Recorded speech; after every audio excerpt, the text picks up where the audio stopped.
Also, another warm welcome to you and a warm welcome to all the friends that are joining us tonight. And for some of you, of course, it will be morning. Now, last time we couldn't manage the mic to function, so for the friends online, I need your feedback whether you can actually hear me well now. And if you do like this, perhaps then you can hear me. And Steve is going to give me feedback whether that works.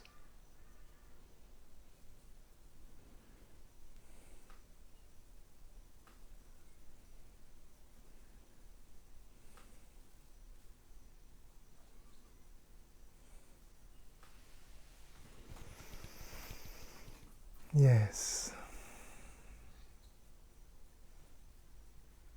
Yeah? Good. It took a while, no? I think it took 3 weeks until we managed.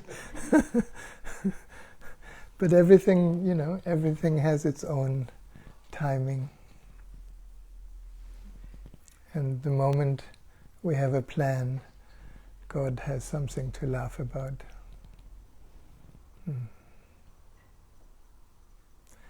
But it's in a way, it's the same thing like for our inner search. No? In one way, we need to put all the effort we can into exploration. At least I needed to do that, and I'm sure many of you too. Being in India for many years and doing so many courses and meditations and trying out, and all in the wonderful illusion of becoming what we already are.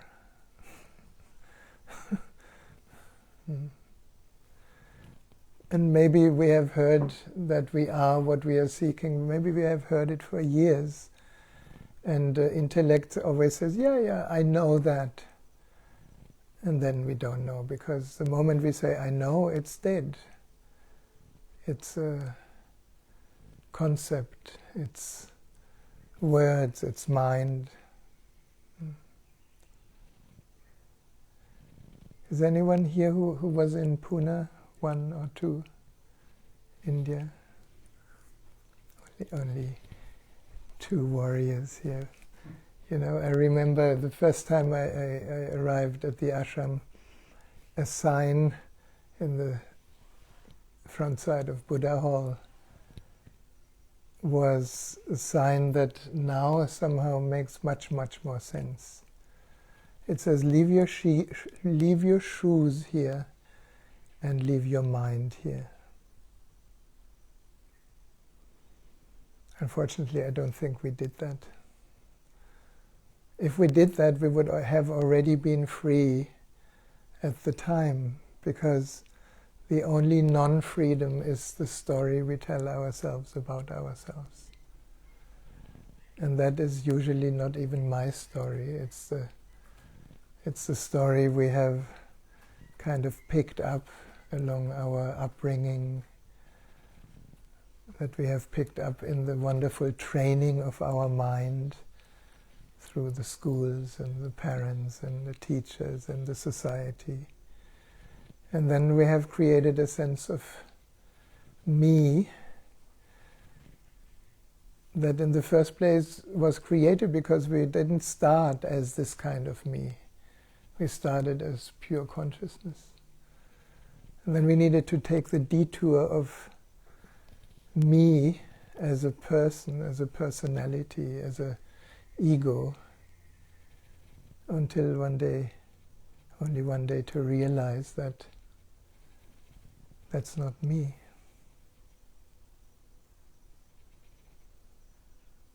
Can you relate to that, or am I talking over your head? It's very simple. Whatever I learned within the mind cannot be me, because I was before the learning. I was before the words. I was before anything that eventually came and we made a house in it, and that eventually goes or has gone.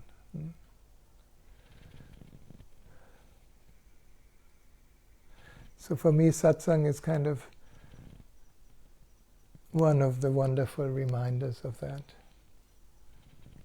That was what was before the learning. It doesn't mean we need to discard whatever we learned if we keep it within that observable part of our being. And remember the observer, remember the witness.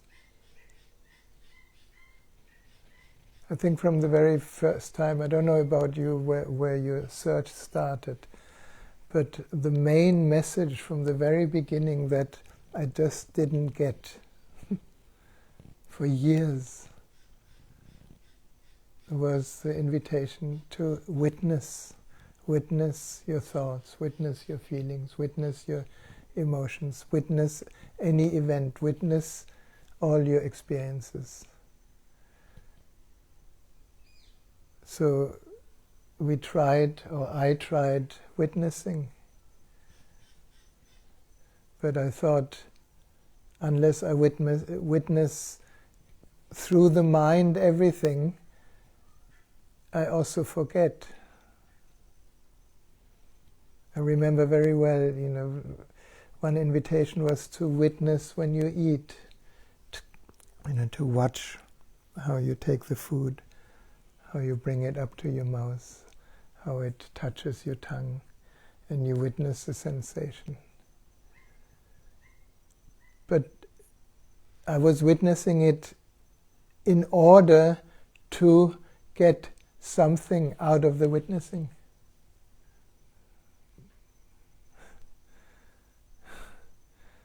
Not recognizing that the witnessing is actually who I am. That there's nothing to get. That what I needed to get or wanted to get or what Osho talked about or all the masters talked about is already here. We are already that which is aware of all experience. Test me on that if you have an argument against that.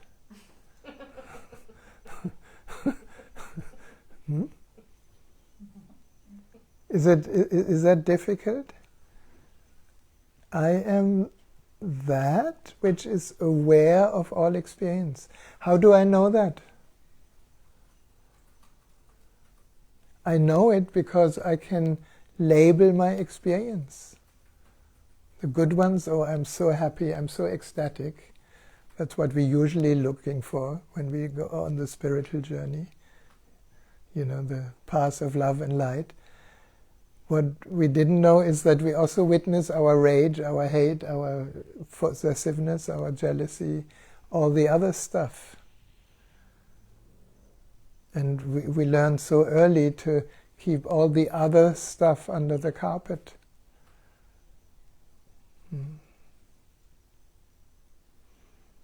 But the message was always witness that also. But trying to witness is not witnessing. Witnessing is before the trying of witnessing. It's already here. Can you relate to that? Yeah? So then, if we really allow that to come in, then there's actually no problem. There's no problem with being angry. There's no problem with feeling guilty. There's no problem with being ashamed. There's no problem with all the things that at least I have tried to overcome through therapy. And we were really inventive in Pune with therapies. Every month a new process, a deeper process, a more real process. And each process we thought, okay, this will set me free. Not recognizing that I have always been free. That which is aware, that which says I all the time, I see, I think, I feel, I know, I am. The I is always prior. Has anybody ever found that I as something?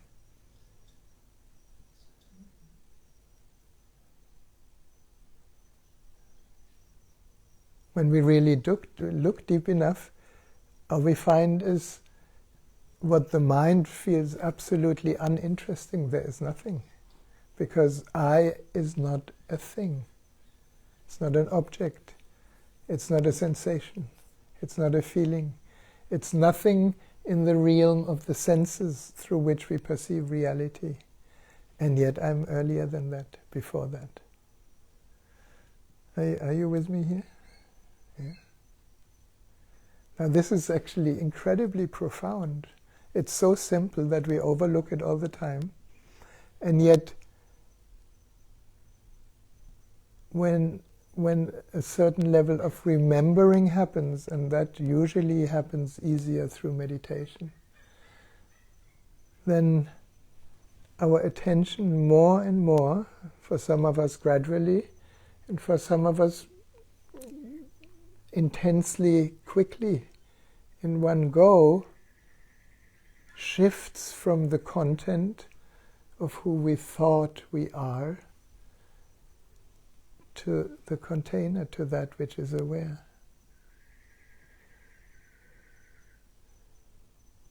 Now, is that which is aware, is that an object? Can we touch it? Can we smell it? Can we, see it, hear it?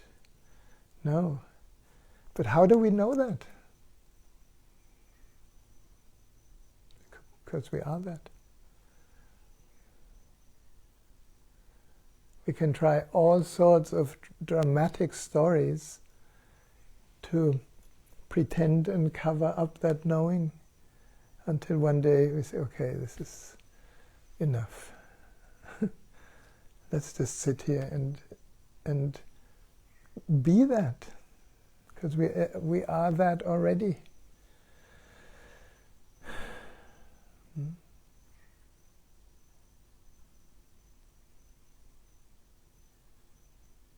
Now for the mind this is so scary, because everything that the effort of the mind has been doing is to hold up a certain sense of self that we have kind of cosmetically manicured and pedicured and hairbrushed and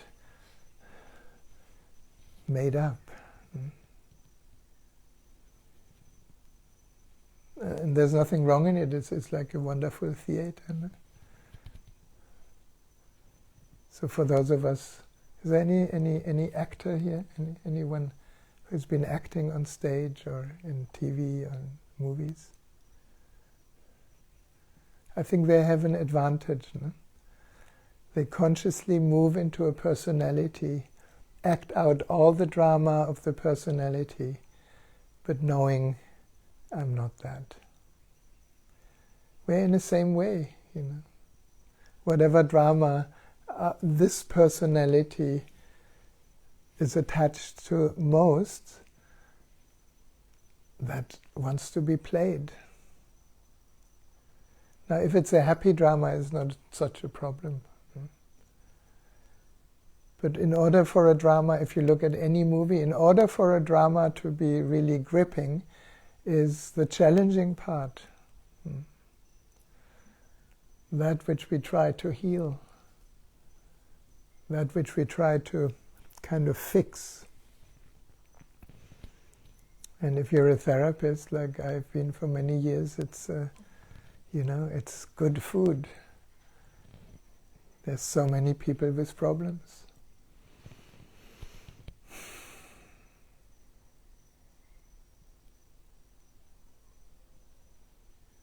And one glimpse of the true nature of our being, and the problem story begins to appear absurd. Does anybody has that? I don't want to. It's not a judgment, please, if you have many problems, we can look at that and see. I don't want to diminish our humanness, but eventually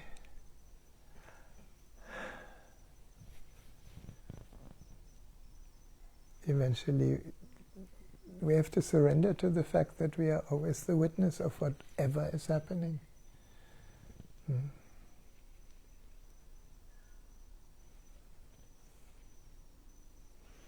And that is how I understand now what it means to leave our shoes and our mind outside.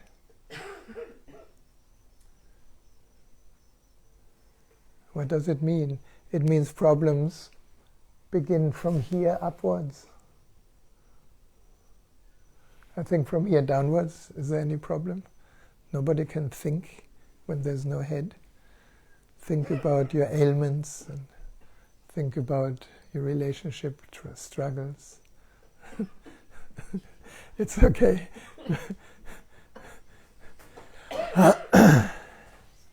It's okay, you know, this is part of the game here.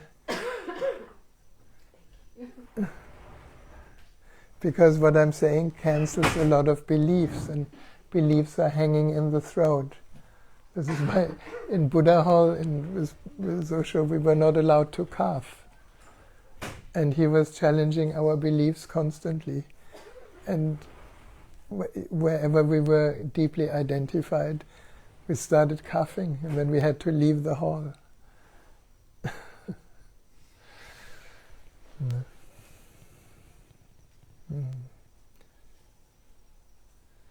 Did you give her a little water? Yes. Thank you.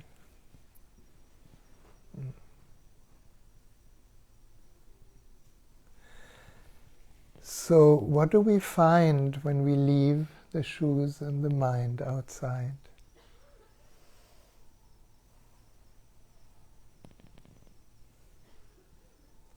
This is kind of, I love to use aura soma because it helps us to attune to certain states inside. And today, a quintessence. When we leave the story about ourselves outside, then we find what is already true within. And what is true within is true without. And that, in a way, is for me the meaning of divinity, of what is, that we are actually divine beings, spiritual beings, if you like. And we just have a bodily experience, or a worldly experience, or a personal experience. But without the mind, we never left the divine realm of presence, of love, of peace, of silence, of quiet, of gratitude.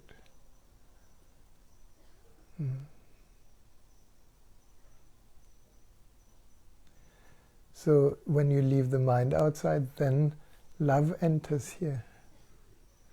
When you leave the mind outside, nothingness enters here. When we leave definitions of ourselves outside, not knowing enters here.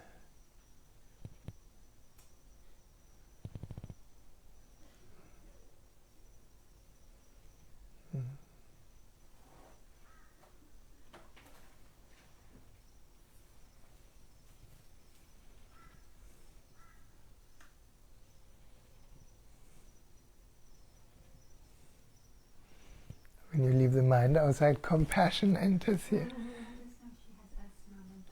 Oh, yeah.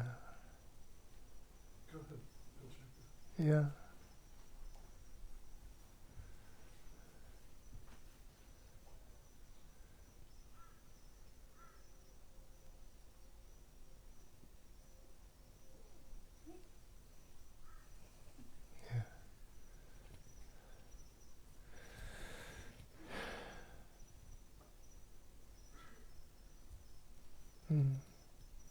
Thank you.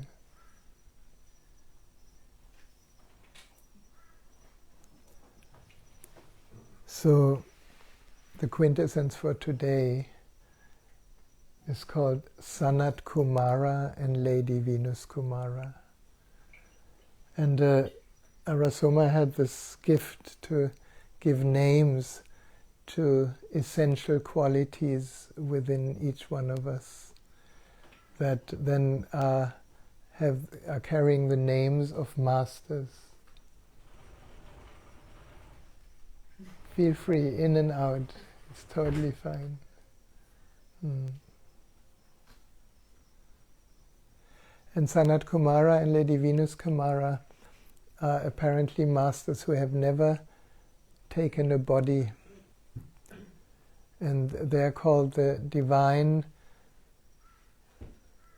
feminine principle and the divine masculine principle, which is residing in all of us. If we are in a man's body, there's an inner woman inside. If you're in a woman's body, there's an inner man inside. And the divine principle of male-female is kind of has embodied itself through male and female body, but it is still divine. And when we remember that, just as we remember who we are without the mind, or who we are without our story, or who we are beyond any interpretation of our experience, or who we are in any of our identifications. I think we looked at that last time. Whatever we identify with outside of us cannot be me. Some of us identify with a new car.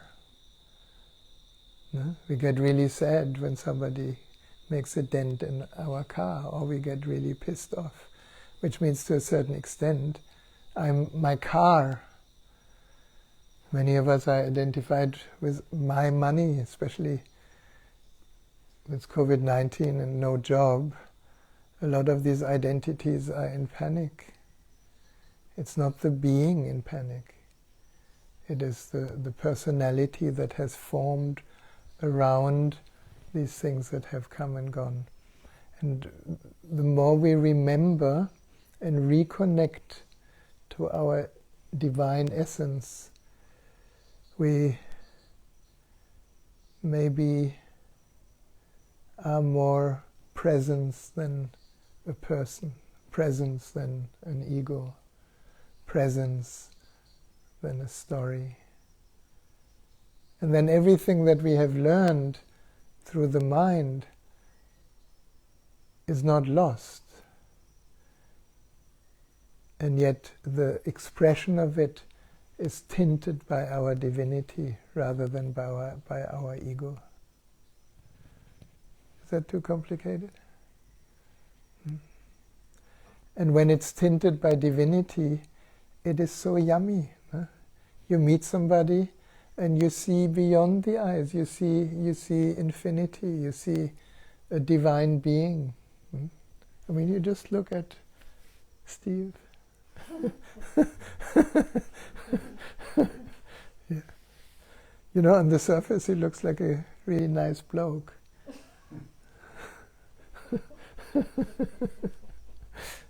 And deep down there's a divine being sitting here, incredibly of service. Whenever I meet him, I feel, thank you for being.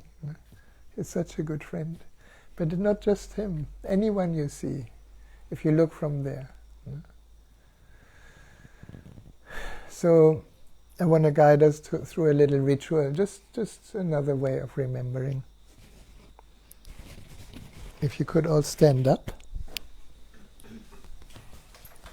and make your left wrist available.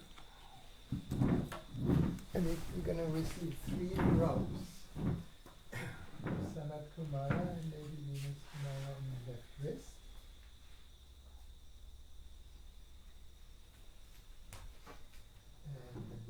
around your wrists together and close your eyes. It's an inner recognition. So let the vibration on your wrists tune you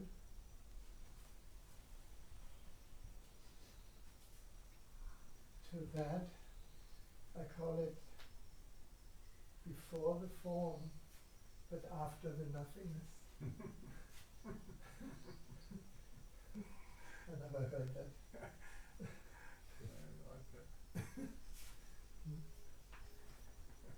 The essential, one of the many, many essential qualities that actually take shape,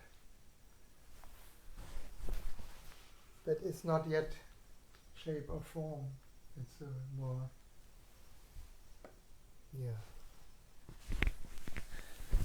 essence. So you can allow your arms to rise high above the head. Imagine you're growing wings from the core of your spine to your fingertips. If you like angels, you can become an angel. Opening and closing your wings above the crown, crossing over at the midline of the body. And in the opening, inviting opening to this divine infinity of the universe, to the infinite divinity. And in the embrace, embracing that inner universe, that space within, that eventually has become the source from where body, mind, and experiences arise. And then we can open and close the wings around the third eye, the forehead center. And in the opening, imagine you are actually opening the curtain of our identifications.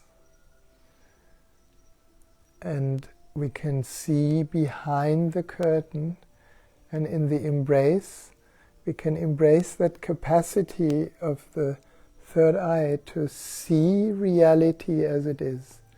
This is where choiceless awareness resides.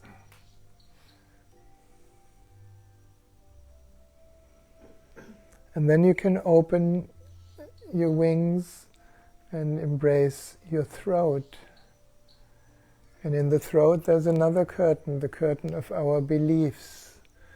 All our beliefs eventually create our identity, our unreal identity. And as the curtain opens, we can embrace the not knowing, the unknown, the creativity and expression that arises from not knowing.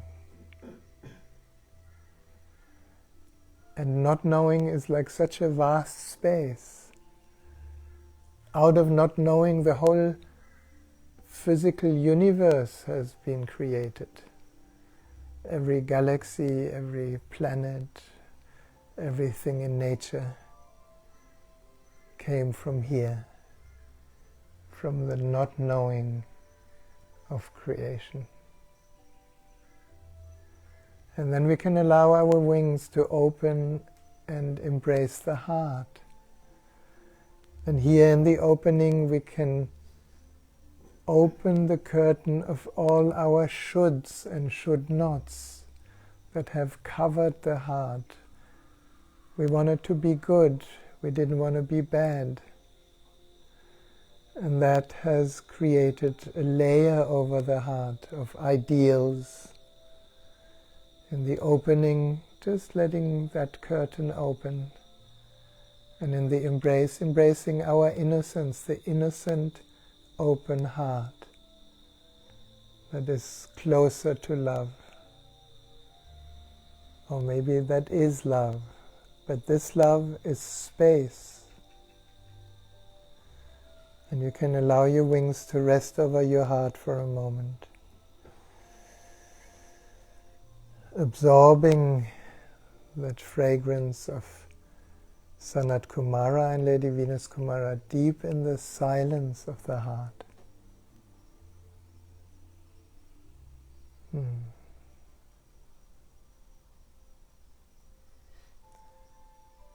then you can open your wings and embrace the third chakra, the solar plexus. And in the opening you can just imagine you taking off all your armor, the armor of our strategies of separation, the armor that comes through comparison, competition, judgments, blame, inferiority, superiority, that we needed to, so we could protect our vulnerability. But in the embrace, we can embrace our uniqueness, the joy of being ourselves.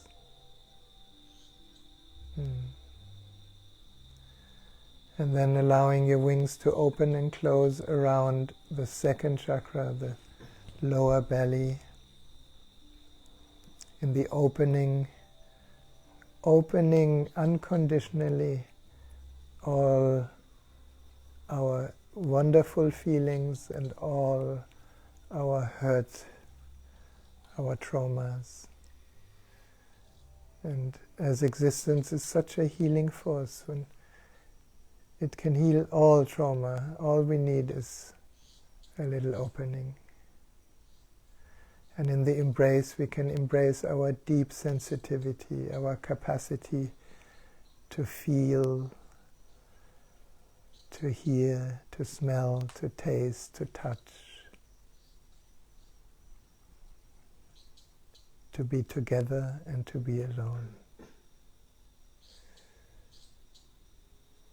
And then we can come to the first chakra, to the root center. In the opening to that life that moves through the body, that keeps every cell alive and all the processes in the body. And in the embrace, embracing this wonderful form that is the divine in form, all around the legs, until you come down to the ground. And this is a good moment to completely let go. Whatever you don't need right now, whatever has been defining the you, for a moment, letting it go. And you will notice that one aspect can never go, and that is the real you.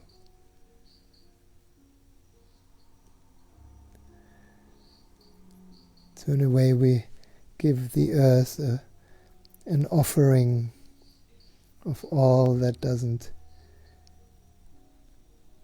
of all that comes and goes. So what remains is what never comes and goes. And now as we come up, we can unwind our wings around each other in a backward spiral. It's like a symbolic gesture of unwinding the residue fibers of the mind that may still want to hold on, until we stand open for a moment. The being of light that we are.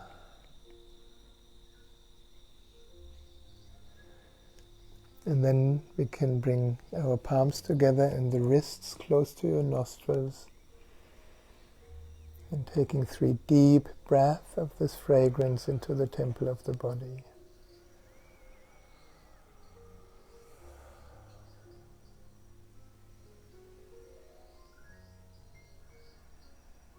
Very good. And then you can gently open your eyes. And maybe you want to extend that gesture of namaste to all your friends here, specifically when you begin to see the divine in each other.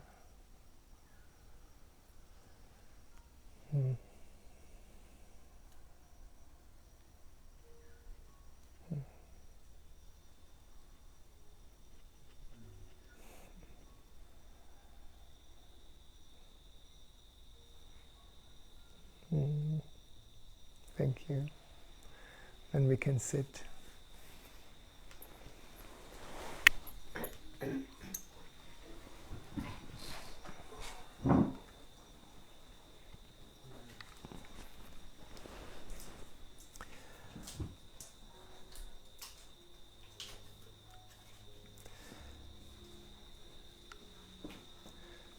If we could say that our essence is more like light than anything of form, I want to dedicate the light of the candle today to remembering the light of awareness that we are, or the light of love that we are. And for me, awareness and love is one thing, one no thing.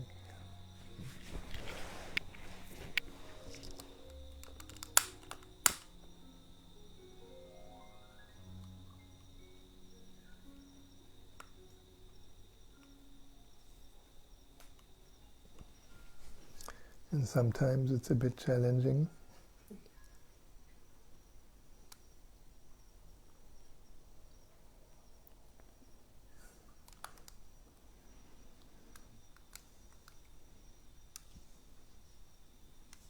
But eventually, with a little bit of perseverance,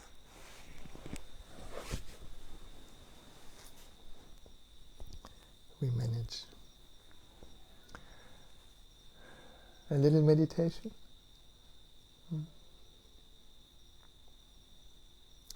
These days, I think the last two times also, these days I'm very much in love with the Atisha meditation. And maybe a few words if you haven't heard what that is. When we recognize ourselves as more as space than as form, then we can perhaps relate to the saying that our innermost being is like the inner sky. And all events come and go in that inner sky. But the sky stays empty. And that metaphor is somehow quite helpful when we look at the craziness of our body-mind program and of what happens in the world. When we enter through the heart, we could enter through any chakra and find emptiness. But when we enter through the heart, it seems to be the easiest. So the meditation will be a guidance into the heart, and then beyond the heart into the empty sky. But the heart is the passage. And what is possible then is that obviously we have habitual sufferings in our body-mind. Even though they are not real, they appear very real. They create bodily symptoms and eventually they may even kill the body. So on that level, it appears real. So one of the big sufferings in the moment is financial worry, survival fears because of the sickness, and a lot of stress and anxiety because millions of people have lost their job. There's still thousands and thousands of Australians that cannot come home because there's no flight or the government only allows a certain number. So there's a lot of situations that for a human, and I would say a little bit more unconscious human, creates a lot of suffering. And this beautiful master Atisha, who found his inner sky, actually said, hey, wait a minute, if I go in and I find the inner sky, then I can invite all my suffering also in there. I can just invite it into the heart and let it flow through the heart, and it dissolves in the inner sky, because any cloud eventually dissolves in the sky. And since the inner sky is the source of our true nature that expresses itself in the body-mind as love, blessings, joy, peace, healing, maybe we can allow the out-breath to carry that back into the body-mind. It's a very powerful, I think it's called in Tibetan Buddhism, Dzogchen. Many Buddhist monks are practicing this every day. And it starts with ourselves, and then it extends to friends and family, where we can absorb their suffering into the heart and let it flow through, become emptiness, and breathe out blessings and healing. And then eventually, when we are courageous enough or settled in this possibility, we can extend it to the whole world, to all beings. Now our little ego will say, this is too much. Well, the space that we are is as infinite as the sky, so it's never too much. So it can heal everything. Shall we try that? It's a very beautiful meditation. And I think in this time, in the stage the world is in, I think it's very helpful. Even if it's perhaps only for yourself, that's already good.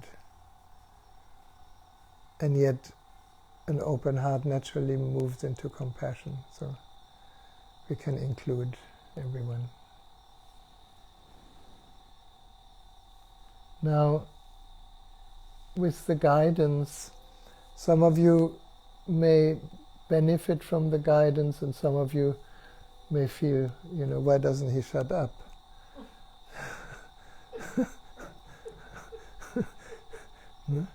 So if that's your situation, just let it pass. Let it through, like the frogs. Don't try to understand what I'm saying. The words are just carriers. They carry a space. So if you listen between the words, that will be very, very good. And if you get irritated about what I'm saying, absorb that in your heart and let it dissolve in the inner sky. Then there's no problem either. Right? So let me find the right music for this.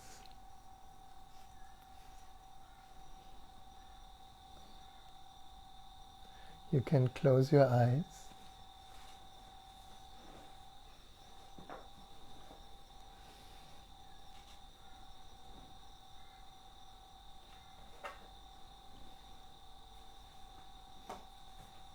Taking a few deep breaths, just breathing in deeply, and breathing out deeply.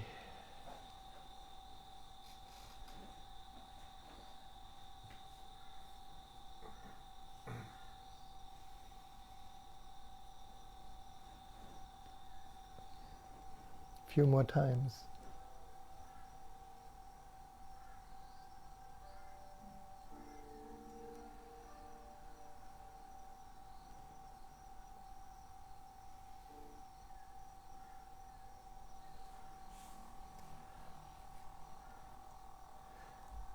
Now, as we are present to the breath, we are also present to other sensory experiences, like we hear the night animals, we hear the music,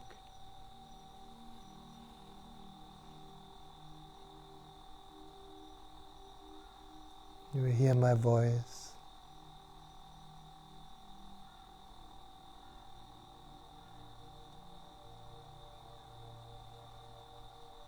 Now, meditation is really a space where we allow everything to be as it is. If we just remember that, then it's quite relaxing, because then we don't have to resist anything. We don't have to argue with what we're experiencing. We can just be here. And sometimes a help to be present is to bring our attention to a specific sensory experience. Perhaps the feeling in your body. Just feel your body sitting here.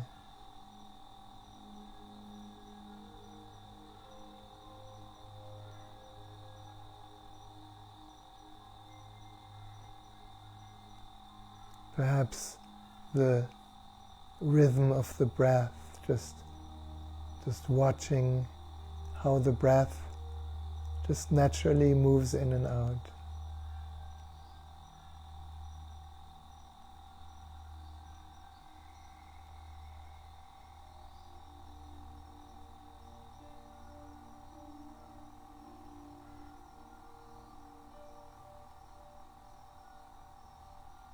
Whenever our attention is on something that can only happen now,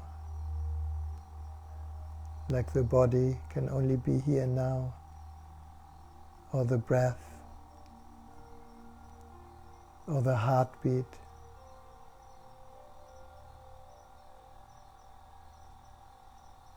then we will find that this presence, this moment, if we don't try to change it, it takes us deeper, it takes us into a more vertical deepening.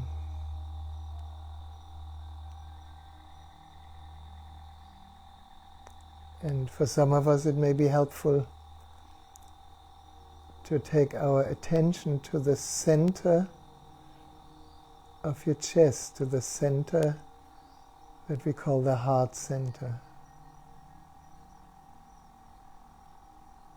And all around the world, most people relate the heart to feeling.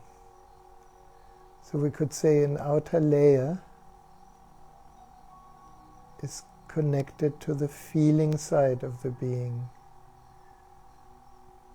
So we can start with that. Just feel your heart. And don't choose. Maybe the heart feels relaxed, maybe open. Or maybe it feels burdened and a little heavy.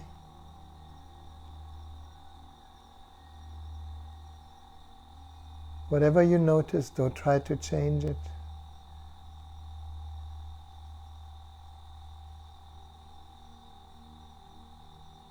Because that which notices, that which witnesses the sensation in the heart is really like space.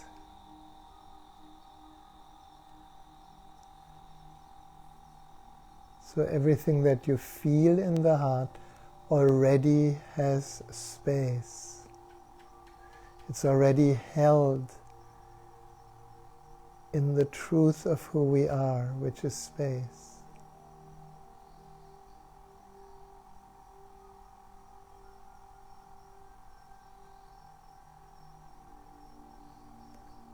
And then on the level of experience, we can notice that each in-breath is like an expansion of the experience of this moment.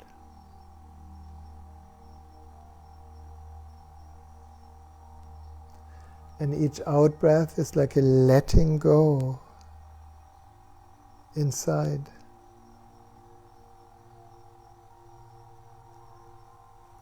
And like this with each in-breath there's an opening, and the out-breath can take us deeper inside, deeper than the feeling side of the heart.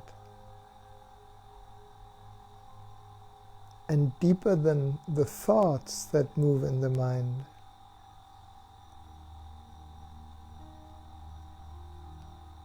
And deeper into the heart than any feelings, any emotions.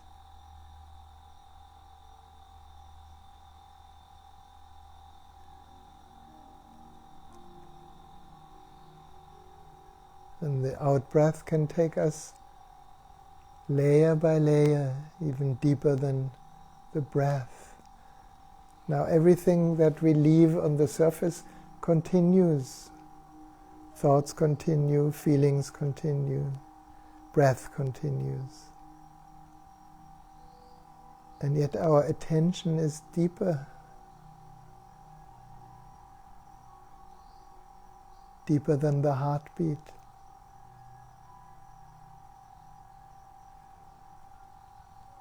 Until we touch a space that is deeper than all experience.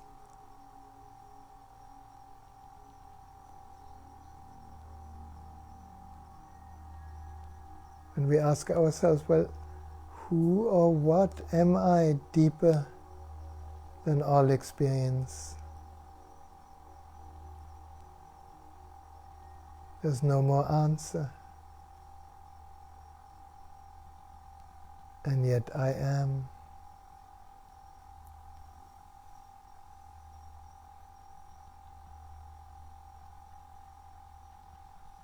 But perhaps that inner realm is more like a deep nothingness or emptiness.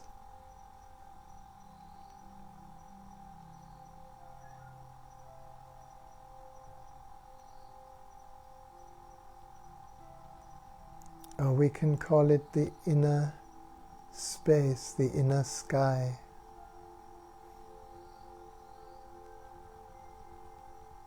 And as we keep letting go with each out-breath,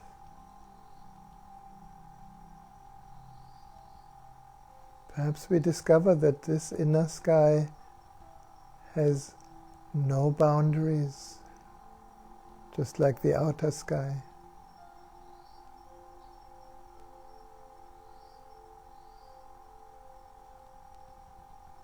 No limits, no beginning, no end.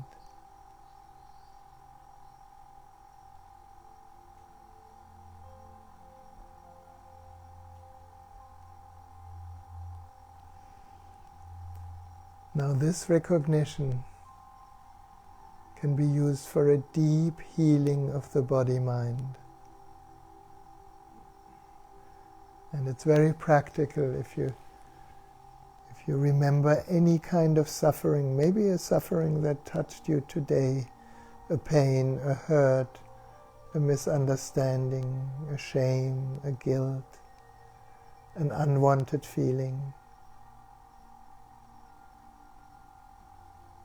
You can allow that suffering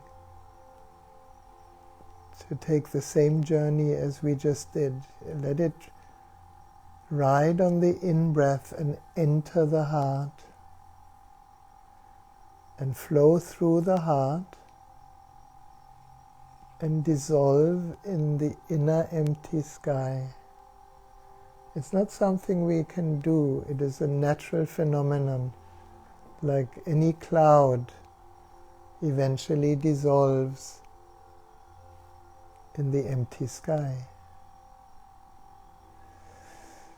And then the out-breath can carry the blessings of peace and of healing, of love, of grace back into the body-mind, into these areas that were occupied by suffering.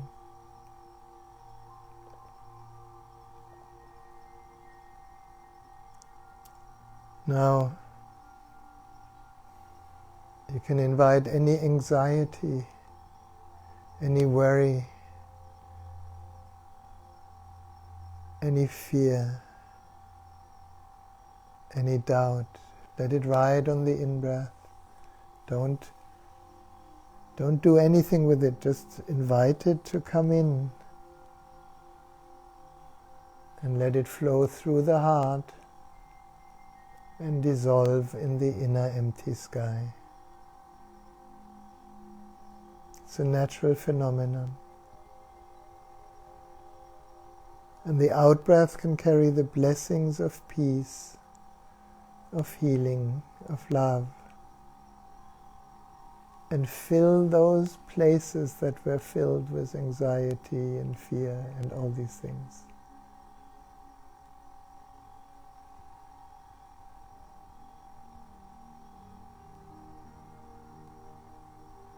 And you can do that a few times.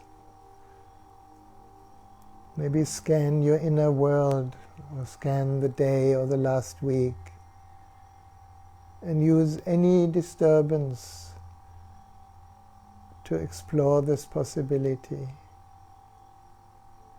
It's very different than what we learn in different other schools, where we often learn to breathe out the suffering and let it go.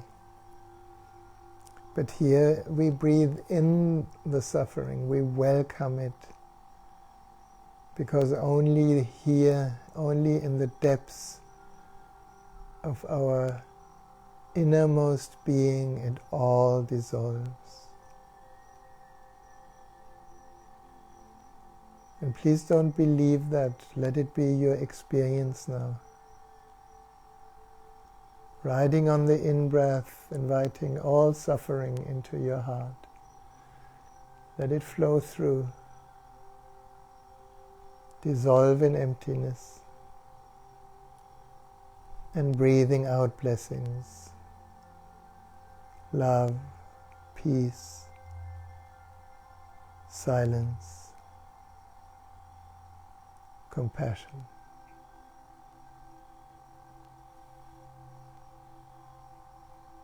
A few more deep breaths.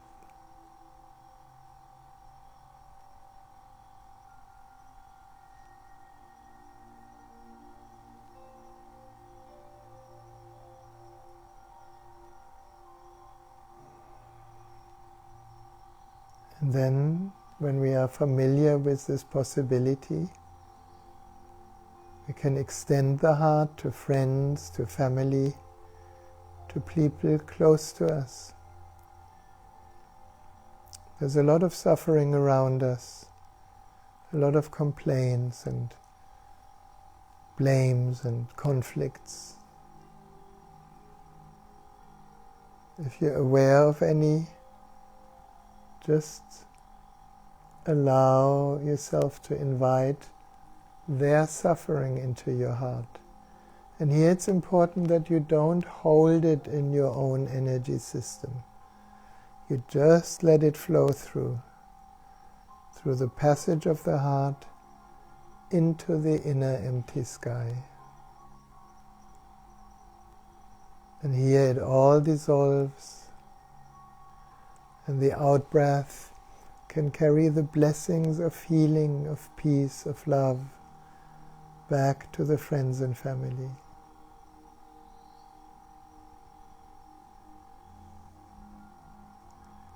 And the good thing is they don't even need to know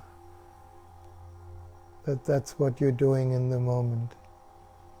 And yet they may suddenly feel this gentle sense of relief, of relaxation, of letting go.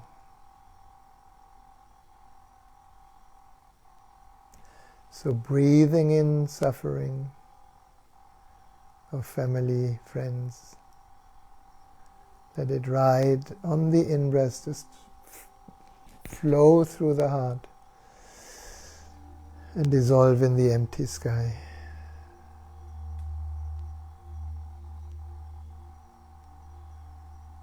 And the out-breath carrying the blessings of peace, of love, of kindness, back to the friends and family.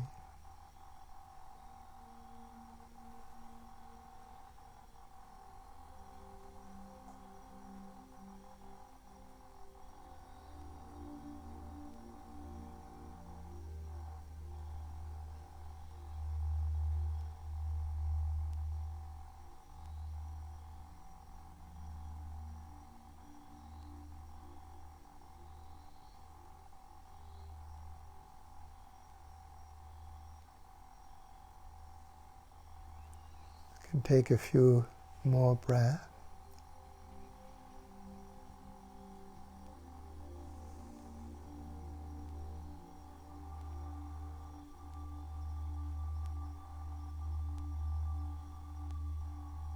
And then, if you feel ready, we can open the heart to all beings.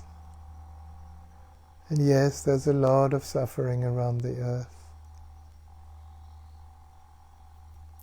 So we can imagine, if you like, a stream of suffering of all beings, like a river with many, many side rivers that feed into the main river. And let that stream of suffering be absorbed and welcomed in the heart. Let it flow through the heart, and you will find it naturally evaporates and dissolves in the inner sky. Just like the thickest thunder clouds dissolve on a sunny day.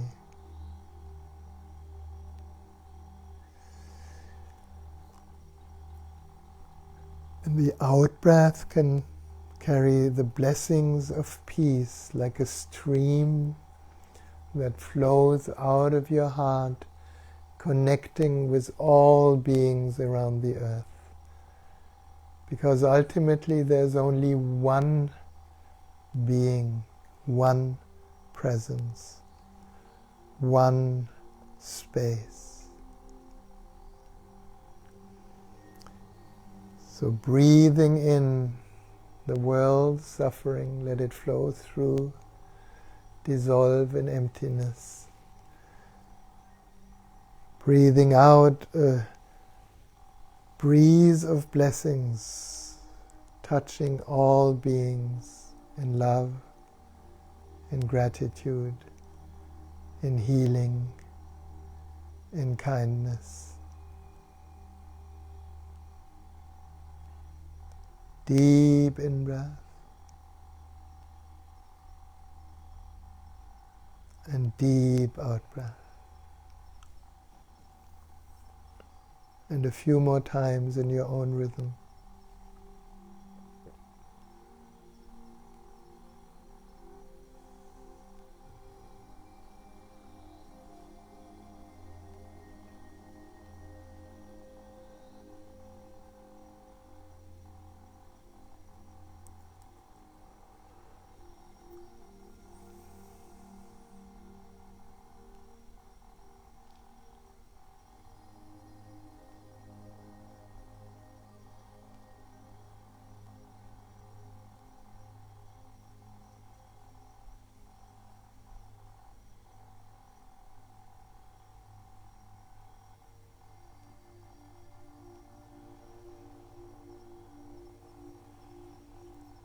And one last time, allowing the stream of suffering to be invited into the heart, allowing it to flow through and dissolve in the inner sky.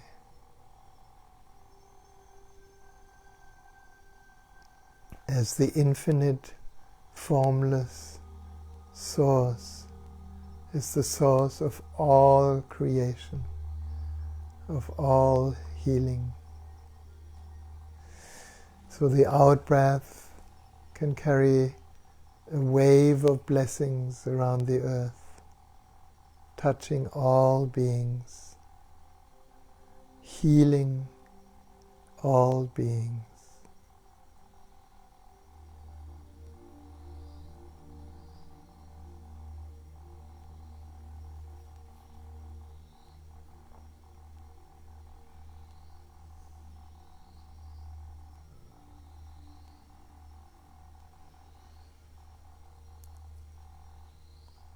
And then we can melt even deeper, deeper than all technique, than all guidance. Just letting go into the inner universe. And we will sit silently for a while.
Feel this peace.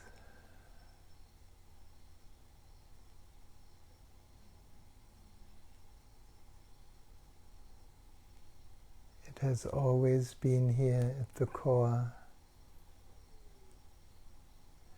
When for a moment we are quiet, it can emerge.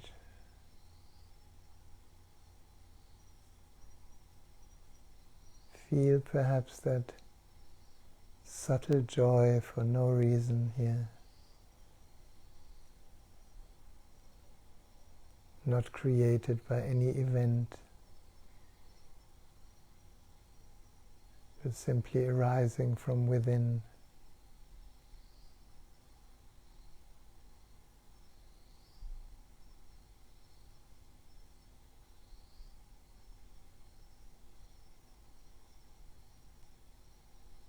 Perhaps feel that love, that which loves, again for no reason.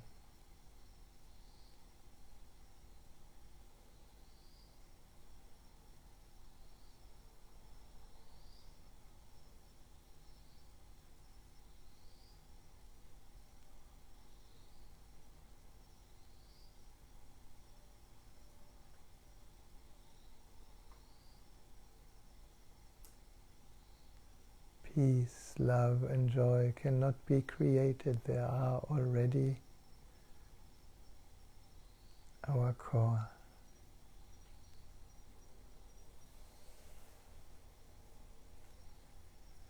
So in a moment when we take a deep breath and we gently become aware of the body again,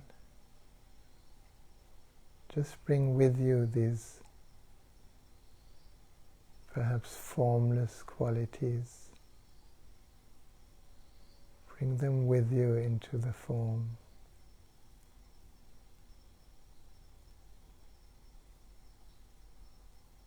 Taking a deep breath now.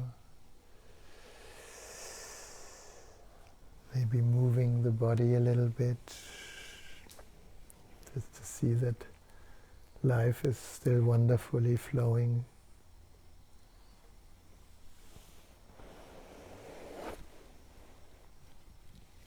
Till you find a good moment to open your eyes to a new moment here.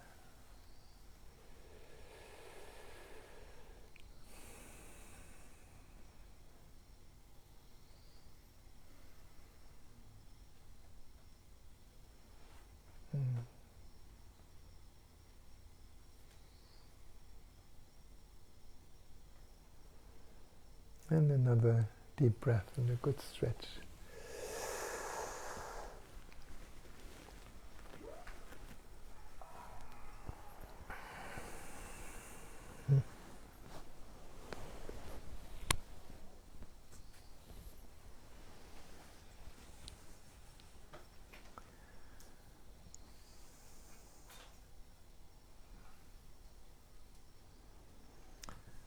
Yes. Anything to share, anything to say, anything to question. And this invitation is also to the friends online. Steve can read your comment or your question and we can perhaps say something. So feel free.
want to come here?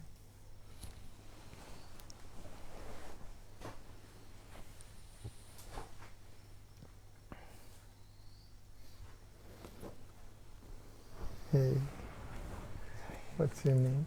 Shamai. Shamai. I've seen you before, a few times, and I heard your name before, but I kept forgetting. So tell me.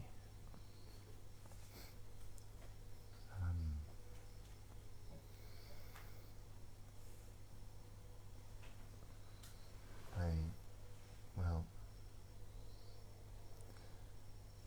when I'm being in that which I am, it feels like I can only really understand that through the body that I'm in. I can only really feel that in this container. Mm-hmm. And so I feel it, I be it, but I don't feel out of my body, I still feel in the body. And Thanks God. yeah. Yeah, it's good to be in the body. Yes. But are you the body?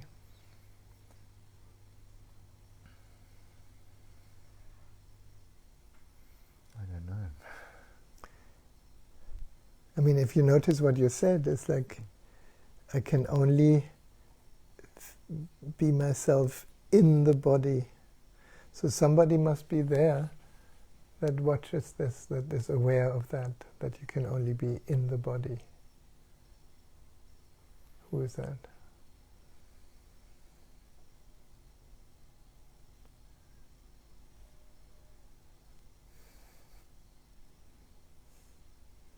Does it make sense? I mean, yes, the body is definitely there, and the body definitely is an expression of life in form in the moment. But you, that which is aware, is that the body? No, I'm aware of the body. That's right. So you must be before the body. Noticing that in this moment, perhaps, the only way to feel yourself is through the body, right? But to know yourself must be beyond the body. Does it make sense? It does, I just don't remember what. I just don't know anything more than the body. Is that true? Check that. It's a nice belief. I don't know anything more than the body.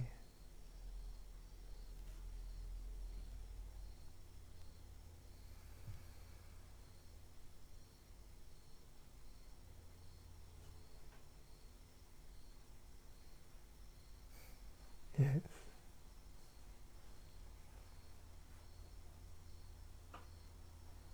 Well, I do. Yes, you do. Thank you.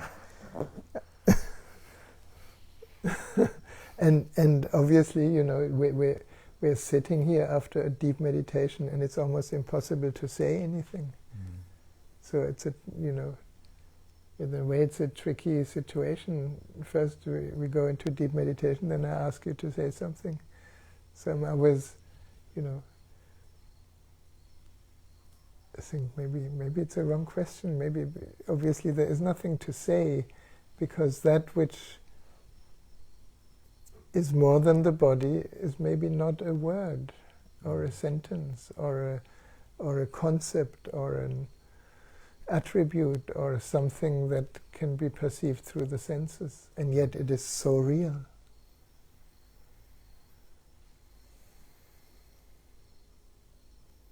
And yet it is obscured for most people, for millions of people. They think they are the body.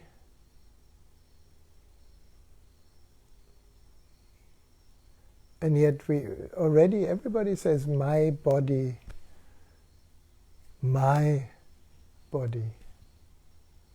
What's the my? It must be prior to the body. There's nothing.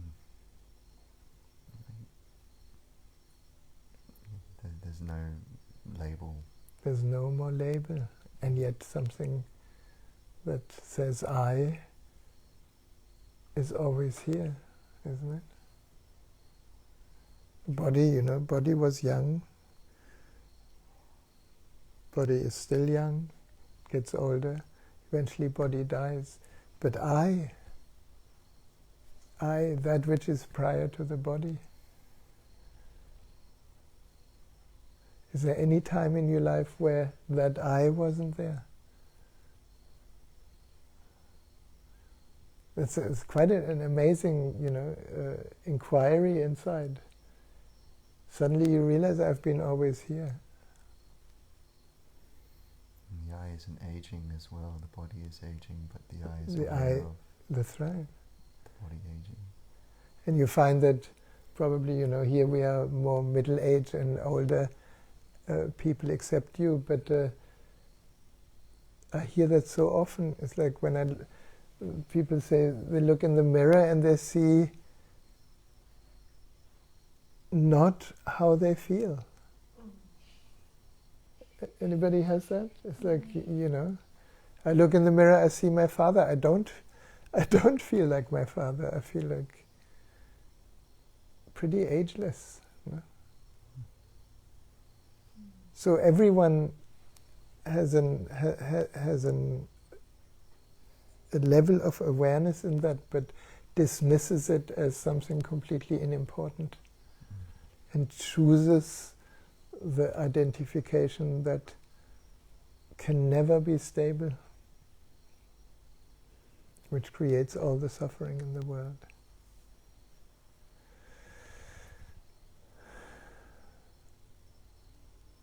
Can you imagine how the world would be when everyone would just recognize what you just very naturally say,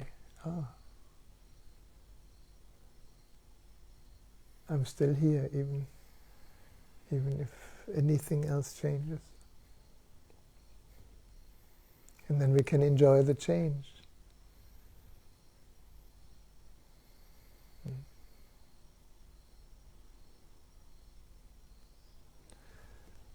So now we know that you're not the body, so who are you?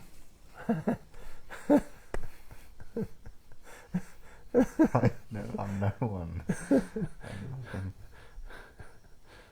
But then that nothingness is, I want to say everything, but then it's still alive. It's so alive, no? Mm. It is actually life, isn't it? Okay. Now just check for a moment, when you let that, what you just discover, when you let that look through your eyes and actually see your friends here from that perspective.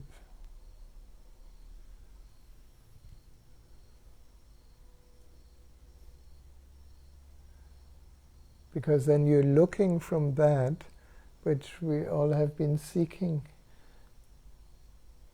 And how do these people look like suddenly?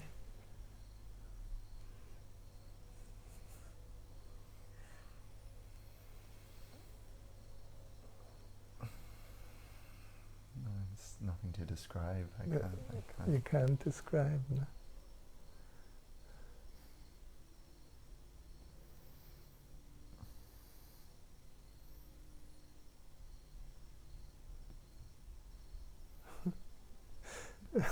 I just have a very strange analogy. It's like, they're just like the pieces of vegetable in one soup. Sorry. Don't feel offended. We're just looking at the whole soup, no? You want to be a carrot? Yeah, some people want to be a celery, no? Or an avocado. You don't put avocado in a soup. I'm just learning to cook a little bit.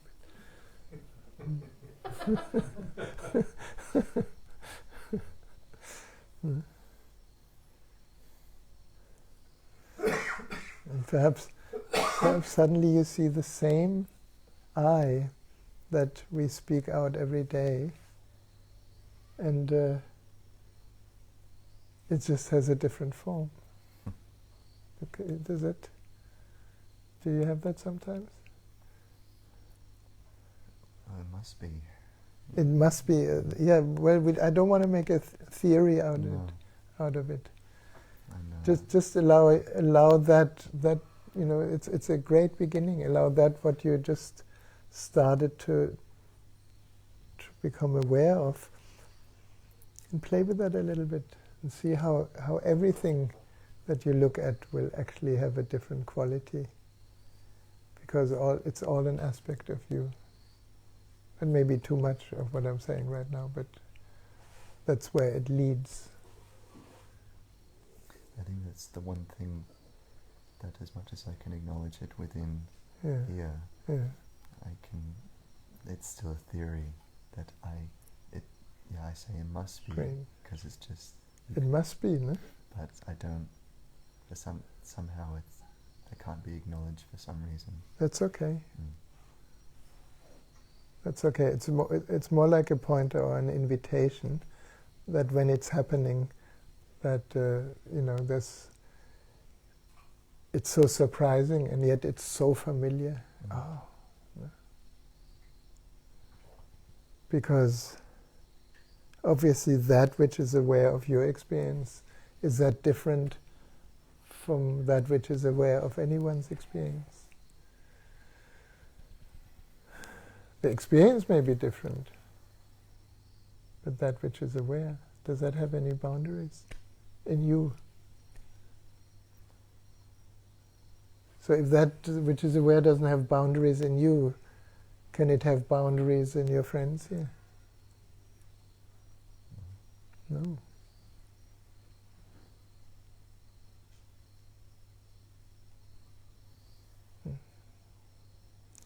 And I think we come into a time where these deepest secret truths that have been hidden in monasteries in Tibet for centuries just come out as a totally natural recognition.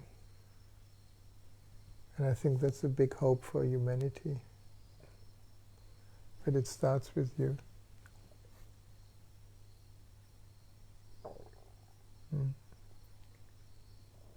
So it's good to have, it's good that you only say when it's your experience. So far we're pointing to it through the mind a little bit, but that's okay. Then eventually the mind becomes a servant of that rather than the master. No? Great. Thank you.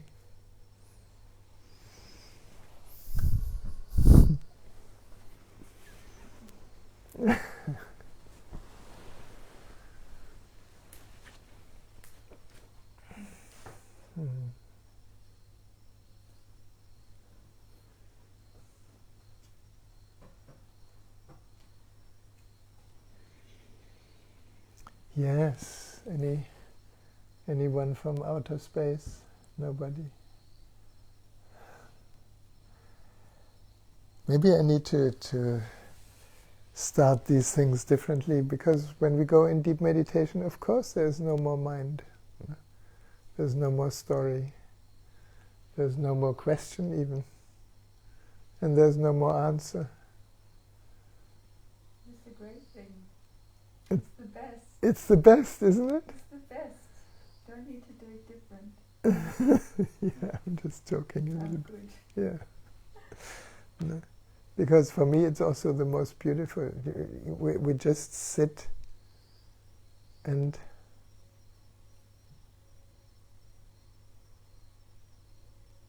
drown.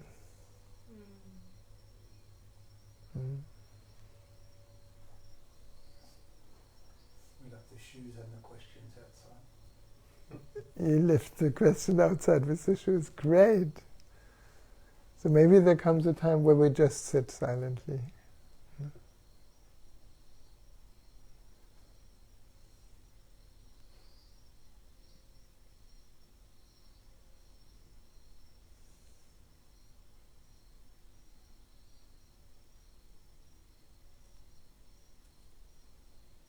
Mm.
Yes.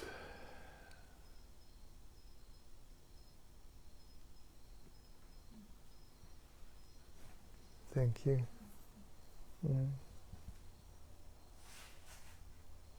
When I hear Krishna Das in this song, it just always,